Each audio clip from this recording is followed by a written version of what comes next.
Les grands titres sont une présentation de Desjardins Vaudreuil-Soulanges. Cette année, Desjardins Vaudreuil-Soulanges célèbre 80 années d'existence active dans notre territoire. Nous sommes fiers de soutenir la coop C'est sur la télé qui, dans l'hebdo régional, donne les informations importantes de Vaudreuil-Soulanges. Bonne émission. En manchette cette semaine, la récente hausse des tarifs d'électricité fait plusieurs mécontents. St. Lazare residents want answers after waiting 18 months for the results of landslide testing in the Chalene Valley. Et C'est sur la télé lance le documentaire Le pouvoir de l'intelligence collective.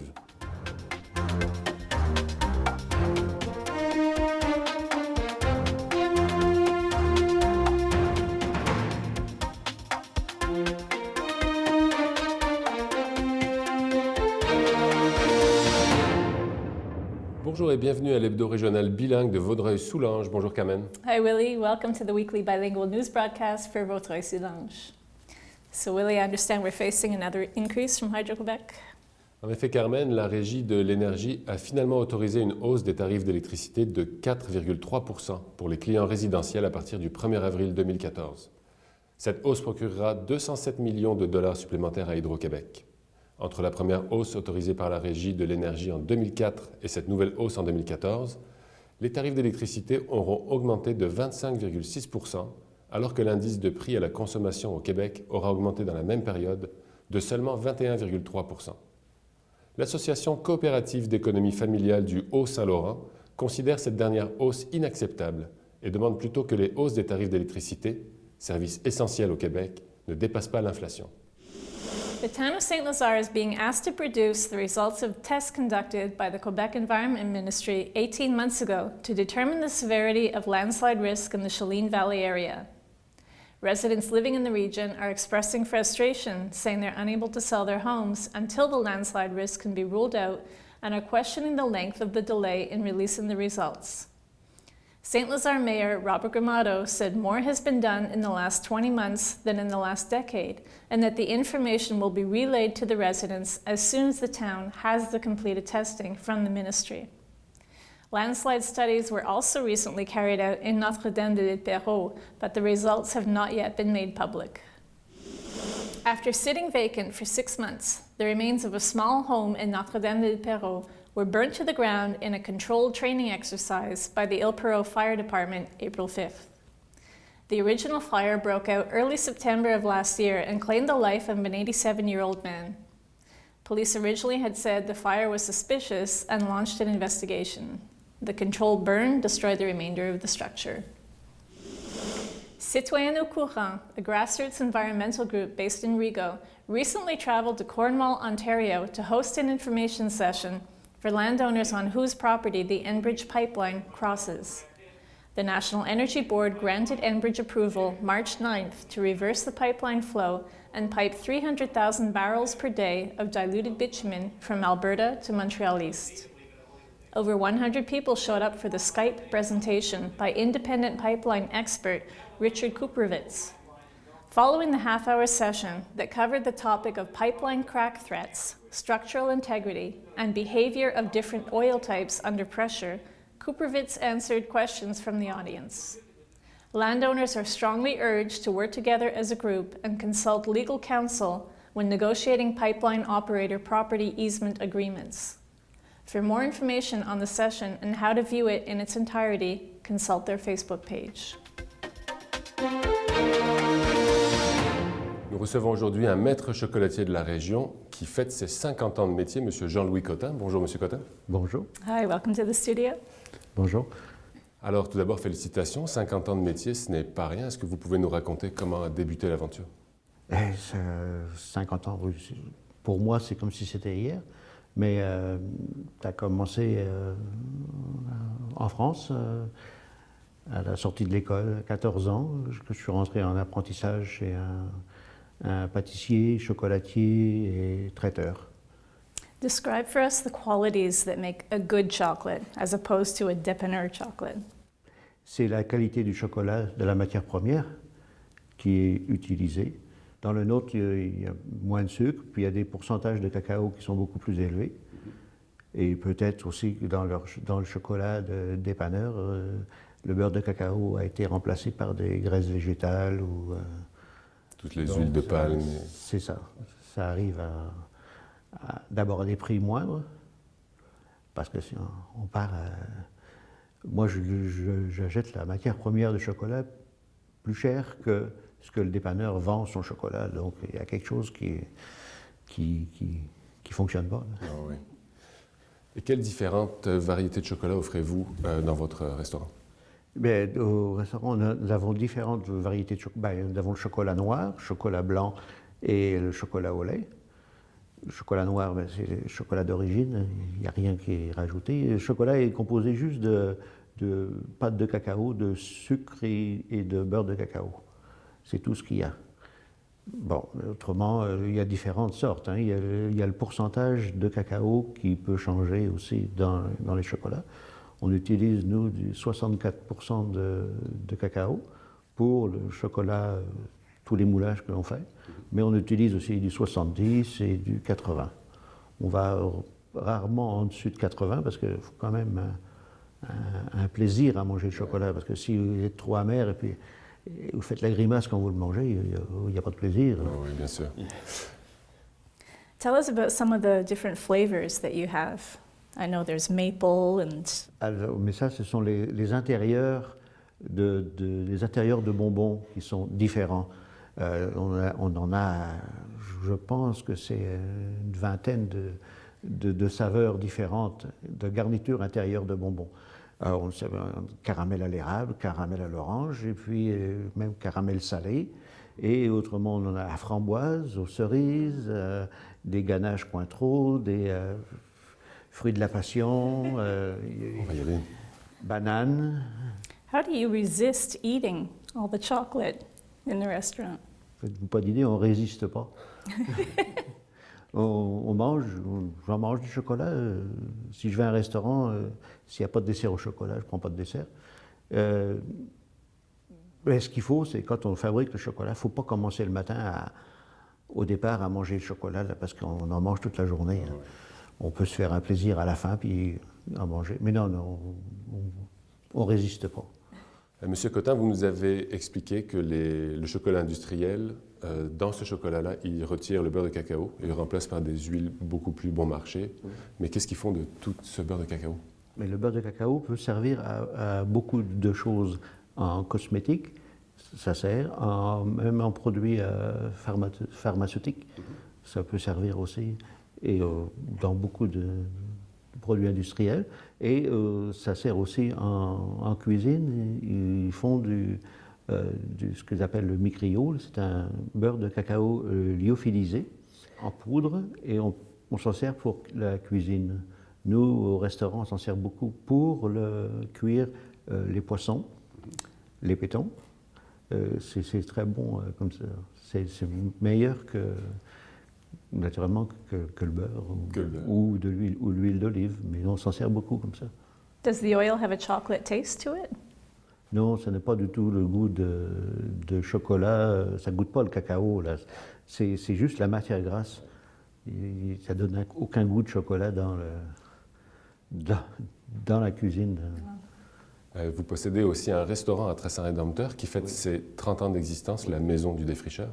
Est-ce que vous pouvez nous parler de cette aventure aussi, parallèle ou complémentaire? Au début, on a commencé c'était le restaurant, et on a commencé à donner des chocolats à la fin du repas à tout le monde.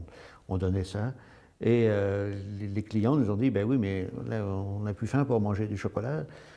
Vous devriez en préparer, puis on pourrait les acheter. Puis c'est comme ça que l'aventure a commencé, du chocolat à la Maison des Défricheurs. Et maintenant, c'est un gros morceau de votre activité. Oui, de notre activité. Surtout à un moment de Noël, Pâques, Saint-Valentin. Mais toute l'année, nous avons du chocolat maintenant. Je sais que vous donnez aussi des chocolats à l'Halloween aux enfants qui passent chez vous. Oui, oui, on donne toujours des chocolats. Puis, vous voyez, en ce moment, avant Pâques, là, on reçoit beaucoup d'écoles prématernelles ou Et puis ils viennent, on explique la fabrication du chocolat, l'origine du chocolat, les pays qui produisent le cacao et tout ça. Et on leur fait goûter les différents chocolats. Et à la fin, ben, ils repartent avec un suçon. Puis, Et un sourire sur le visage. ah oui, grand sourire. Why did you choose Très Saint Rédempteur for your business? Pourquoi on a choisi Très Saint Rédempteur? Premièrement, on ne savait même pas qu'on était à Très Saint Rédempteur. Et on se promenait en plein hiver, c'était au mois de janvier. On se promenait avec une amie qui a une ferme à Saint-Polycarpe. Et on passait devant le restaurant, puis elle nous dit j'ai entendu dire que c'était à vendre. Alors on s'est arrêté, on était voir le propriétaire, M. Bouvy, et on s'est mis d'accord, comme ça. Ça a commencé là. Ça a commencé, c'était en janvier, puis on est devenu propriétaire le 15 avril. Vous voyez, ça a été assez vite. Et quel type de cuisine servez-vous dans votre restaurant? La cuisine, nous, on pourrait dire française, mais régionale plus, française adaptée avec des produits d'ici, des goûts d'ici, et puis c'est surtout ça qu'on sert, mais le plus possible les produits de la région. Un secret bien gardé à la Maison du Défricheur, c'est votre collection de scotch. Oui, mais j'espère que ce n'est pas un secret pour tout le monde. Non, effectivement. Non, c'est parce que, premièrement, on est amateur de scotch et on fait beaucoup d'activités avec cette boisson. On fait des midis à thème pour déguster des nouveaux scotch avec toujours le repas. Alors, une entrée avec un différent, le plat, le poisson, tout ce qui peut marier scotch et plat, et nourriture. Ouais. Et quel conseil donneriez-vous à quelqu'un un jeune qui veut se lancer dans le métier de chocolatier? Et dans le métier de chocolatier, d'abord, il faut qu'il aime ça, qu'il soit passionné par ça, qu'il aime le chocolat. Et à ce moment-là, ça suit dans les cours de cuisine. C'est une option, hein, chocolat, pâtisserie, c'est toujours une option. D'un programme régulier? Oui, d'un programme régulier, comme à l'ITHQ, puis dans les genres d'écoles culinaires, il y en a à Montréal, privées aussi. What's the best way if people want to know more about your menu and your special events that they can contact you? Nous avons notre site web pour voir tous les menus. Les menus sont mis à jour tous les jeudis pour la fin de semaine parce que nos menus, certains items changent toutes les semaines suivant les produits que l'on trouve. Et autrement, vous pouvez faire une réservation en ligne, vous pouvez faire téléphone, il n'y a pas de problème. C'est toujours sur réservation. Thank you so much for joining us. Merci d'être venu en studio. Merci bien.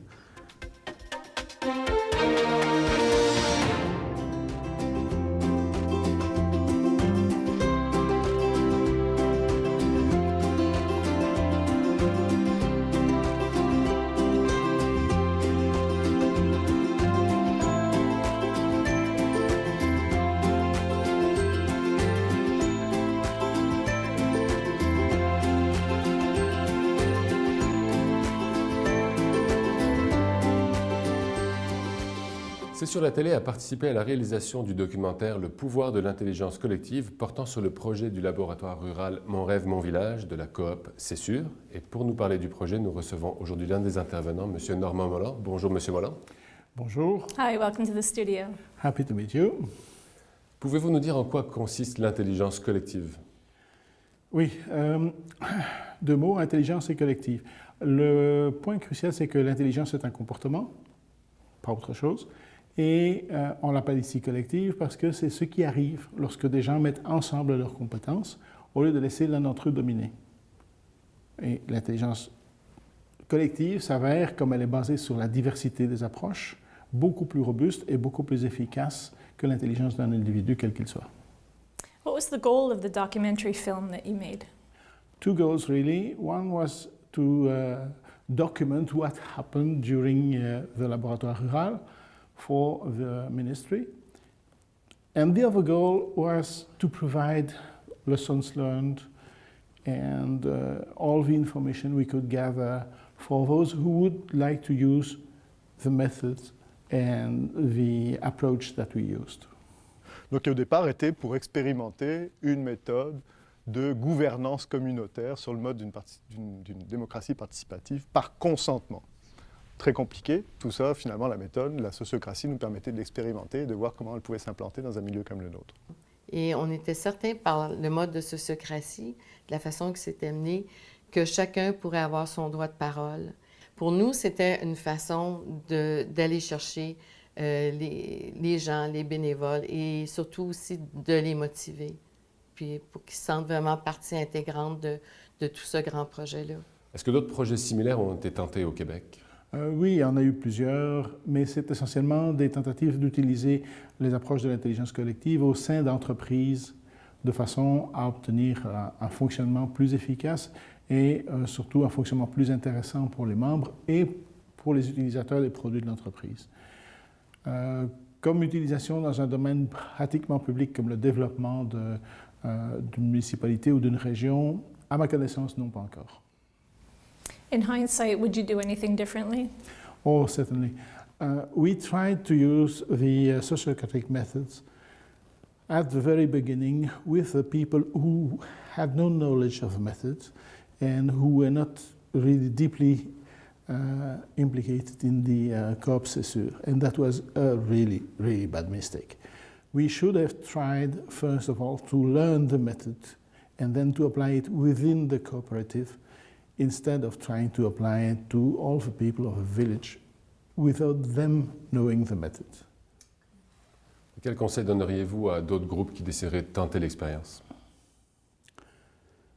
Essentiellement, de se préparer beaucoup mieux que nous ne l'avons fait et ensuite d'éviter les problèmes que nous avons rencontrés en n'essayant pas d'impliquer des gens en dehors du groupe.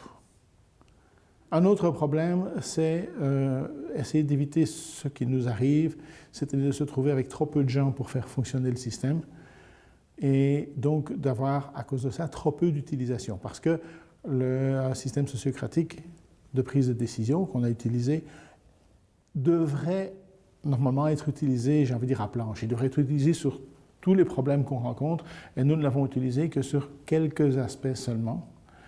Faute de temps, faute de personnes pour le faire fonctionner. Do you think this model is attainable on a larger scale? Matter of fact, it has been attained because that's a model that was used in Africa in most of the tribes there for centuries, if not millennia. They called it in French l'arbre à palabre, the talk tree, and it was exactly, well, up to little modern aspects of the actual method. It was really mostly the method we used. It worked fairly well. It has one problem though, which is people that want power, that crave for power, cannot find a place in such a system. And that's why it was destroyed and replaced by what we ironically call democracy everywhere. Et quelle est la prochaine étape pour le laboratoire rural à Trail-Saint-Rédempteur? Officiellement, le projet de laboratoire rural, tel que conçu par le ministère, s'est terminé à la fin de 2013. Donc maintenant, il n'y a plus de laboratoire rural. Par contre, toute l'équipe qui a été montée et tous les projets qu'on a démarrés continuent parce qu'on s'est rendu compte que ça fonctionne. Il y a donc des choses à utiliser. L'intelligence collective est formidable dans son application. Et donc, on va continuer à utiliser les mêmes méthodes, mais maintenant à l'intérieur de la Coop CESUR, ce qui va nous permettre d'ouvrir de nouvelles branches de la coopérative pour offrir de nouveaux services à nos membres.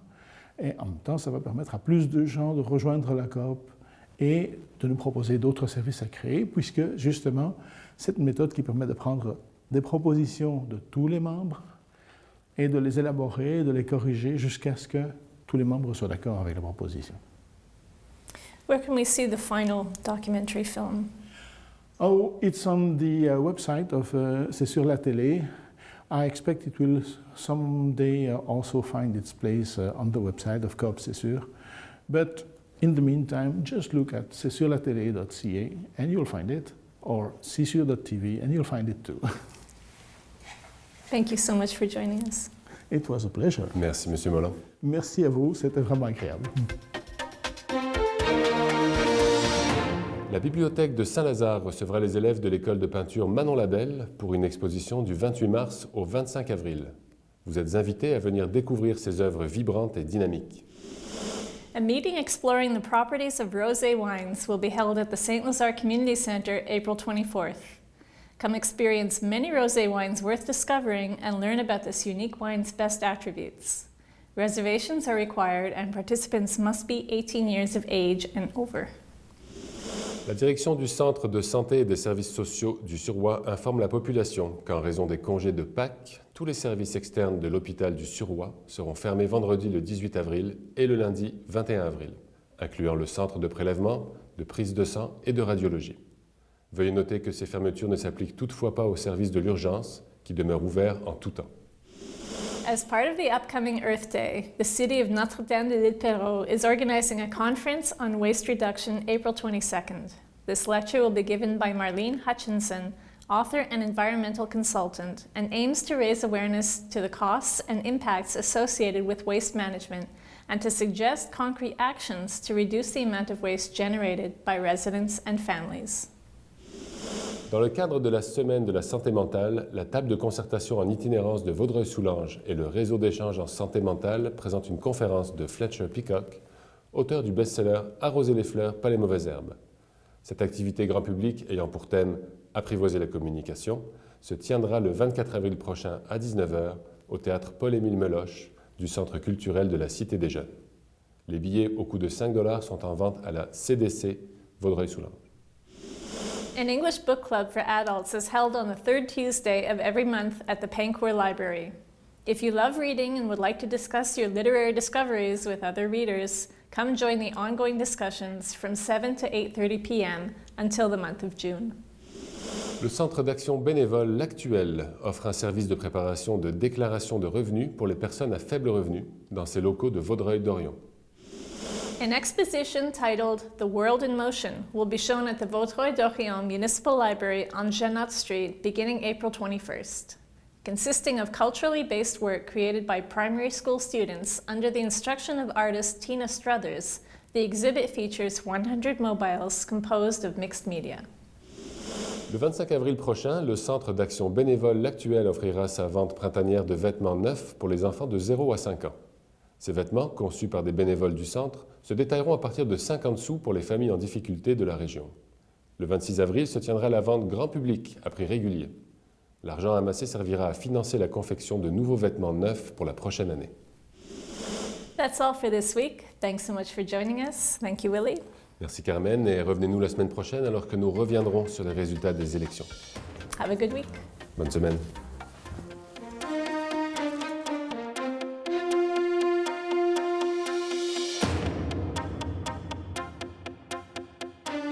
Vous voulez présenter une section de l'hebdo régional bilingue de Vaudreuil-Soulanges? Contactez notre équipe pour savoir comment votre logo pourrait être vu par les centaines de citoyens qui nous regardent chaque semaine à la télévision et sur le web.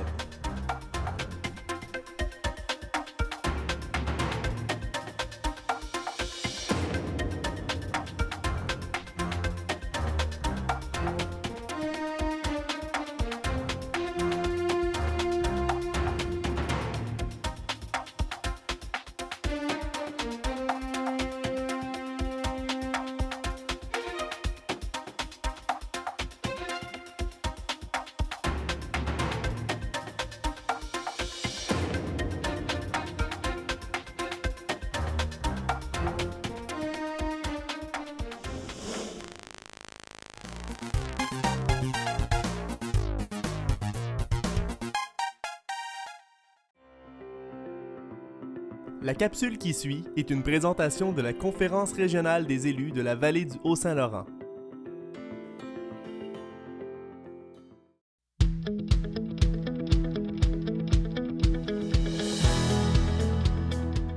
Le démarrage d'entreprise d'économie sociale, en fait, c'est la même chose qu'une entreprise privée. À une seule différence près, c'est l'ancrage. C'est ce qui fait la beauté d'économie sociale. Avant de partir un projet, il faut s'assurer que tous les éléments du territoire sont autour du promoteur. Donc, il y a bien sûr l'étude de marché, le plan d'affaires, la viabilité économique qu'il faut regarder, mais avant tout, est-ce que le projet, c'est un projet de concertation? Souvent, les gens ils viennent nous voir et ont une idée qui émane d'un besoin de la communauté, un besoin qui n'est pas répondu. Puis après ça, bien, on regarde la viabilité du projet, la rentabilité financière. Puis là, bien, après ça, bien, on regarde s'il y a des partenaires potentiels qui peuvent se joindre au projet. Le CLD Vaudreuil-Soulanges nous a beaucoup aidés dans tout le processus de démarrage du centre multisport. En fait, au début, de façon ponctuelle, ils nous ont aidés surtout pour la mise en place du plan d'affaires, pour le montage du plan d'affaires et aussi financièrement pour un projet d'économie sociale.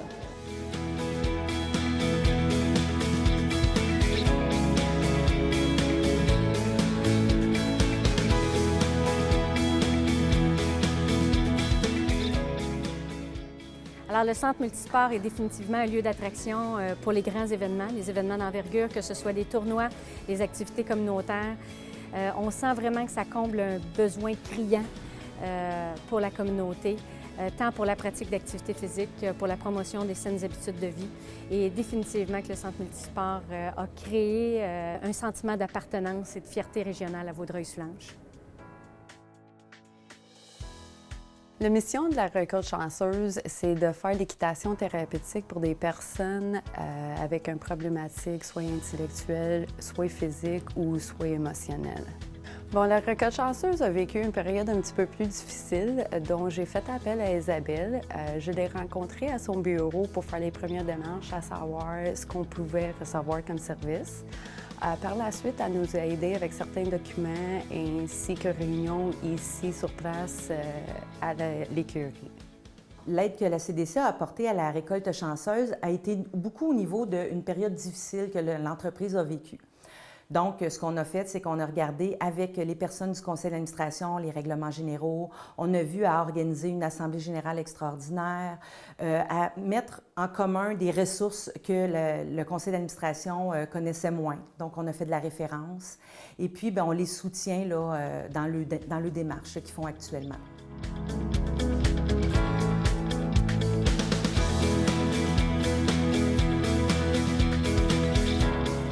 Lorsqu'on pense aux entreprises d'économie sociale, on axe beaucoup sur la rentabilité sociale de l'initiative. Mais avant tout, c'est une entreprise économique. Donc, il doit y avoir un bien vendu, il doit y avoir une rentabilité qui permet de financer cet aspect social-là.